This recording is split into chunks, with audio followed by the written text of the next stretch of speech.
Office শেষ করে বাড়ি ফেরার কথা ভাবলে আমাদের চোখে ভেসে ওঠে জ্যামে ঠাসা রাস্তা, বাসের ভিড় কিংবা ট্রেনের ধস্তাধস্তি।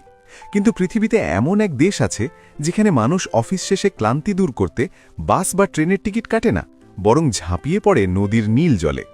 অবাক করা বিষয় হলেও সত্যি, সুইজারল্যান্ডের মানুষ এখন জ্যাম এড়াতে নদীর স্রোতকেই বেছে নিয়েছে ঘরে ফেরার রাজপথ হিসেবে। আজ আমরা জানব সুইজারল্যান্ডের সেই অদ্ভুত অথচ চমৎকার জীবনযাত্রার গল্প, যা আধুনিক বিশ্বকে নতুন করে ভাবতে শেখাচ্ছে। ইউরোপের সাজানো দেশ সুইজারল্যান্ড। পাহাড়, তুষার আর ঘড়ির কাঁটার মতো নিখুঁত জীবনযাপনের জন্য দেশটি বিশ্বজুড়ে পরিচিত। কিন্তু গ্রীষ্মকাল এলেই এখানকার বর্ন বা ব্যাসেল শহরের অফিস পাড়াগুলোতে এক অভূতপূর্ব দৃশ্য চোখে পড়ে। টাই কোট পরা কর্পোরেট কর্মকর্তারা কাজ শেষ করে সোজা চলে আসেন নদীর পাড়ে। তারপর শুরু হয় এক অনন্য জলযাত্রা। নদীতে নামার আগে তাদের প্রস্তুতিটাও বেশ মজার।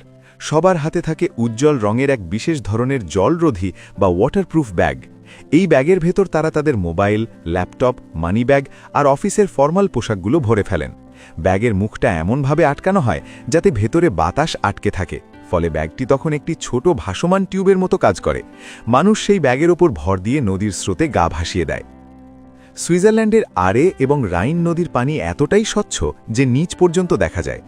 অফিস শেষে শত শত মানুষ এই নদীর স্রোতে ভেসে ভেসে নিজেদের গন্তব্যের দিকে এগিয়ে যান। কারো ২০ মিনিট, কারো বা আধ ঘন্টা লাগে নিজের বাড়ির কাছাকাছি ঘাটে পৌঁছতে। এরপর নদী থেকে উঠে পাড়েই থাকা সরকারি পরিবর্তন কক্ষে গিয়ে ভেজা কাপড় বদলে ফেলেন। ব্যাস, কোনো জ্যাম নেই, বাসের হর্ন নেই, একদম ফুরফুরে মেজাজে মানুষ বাড়ি ফিরে যায়।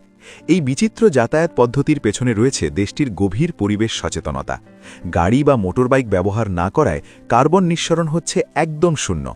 যাতায়াত খরচ যেমন বাঁচছে, তেমনি রক্ষা পাচ্ছে প্রকৃতি। বিশেষজ্ঞদের মতে সারাদিনের কাজের চাপের পর নদীর হিমশীতল পানিতে গা ভাসিয়ে বাড়ি ফেরাটা শুধু শরীরের জন্য নয়, মানসিক স্বাস্থ্যের জন্য দারুণ কার্যকর। এটি এক ধরনের ন্যাচারাল থেরাপি যা ক্লান্তি মুহূর্তেই ধুয়ে ফেলে। মানুষের এই নদীপথের যাতায়াতকে সহজ ও নিরাপদ করতে সুইস সরকার বেশ কিছু পদক্ষেপ নিয়েছে। নদীর পাড়ে পাড়ে তৈরি করা হয়েছে ছোট ছোট চেঞ্জিং রুম এবং শাওয়ার নেওয়ার জায়গা। নদীর পানির মান নিয়মিত পরীক্ষা করা হয় যাতে এটি সাঁতার কাটা বা ভেসে চলার জন্য সম্পূর্ণ নিরাপদ থাকে। নিরাপত্তা কর্মীরাও সবসময় সজাগ থাকেন যাতে কোনো দুর্ঘটনা না ঘটে।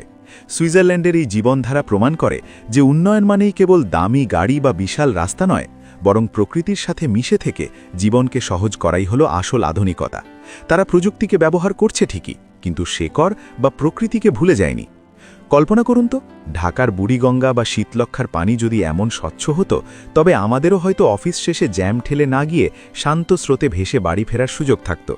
সুইজারল্যান্ডের এই ওয়াটার কমিউটিং বা নদীপথে যাতায়াত আমাদের শেখায় যে সদিচ্ছায় থাকলে জ্যাম আর দূষণের সমাধান প্রকৃতির বুকেই খুঁজে পাওয়া সম্ভব। গ্রীষ্মের বিকেলে নীল জলে ভেসে ভেসে বাড়ি ফেরার এই দৃশ্য যেন এক আধুনিক রূপকথা, যা কেবল সুইজারল্যান্ডেই সম্ভব।